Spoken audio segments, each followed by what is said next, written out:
Thank you, Cleveland. For the following counties in Ohio: Crawford, Hancock, Marion, Seneca, and Wyandotte. High wind warning in effect until 8 a.m. Eastern Daylight Time Thursday. Let's West, see. south winds 20 You to 30 guys miles are per hour with gusts about up to 60 miles per hour.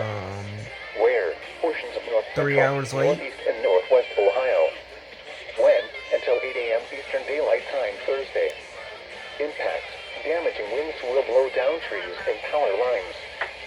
Widespread power outages are expected.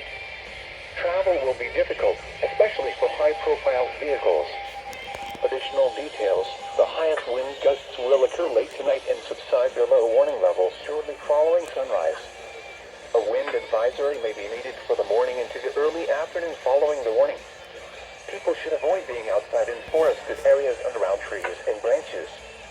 If possible, remain in the lower levels of your home during the windstorm and avoid windows.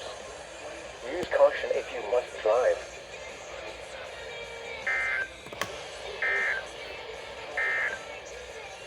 The current time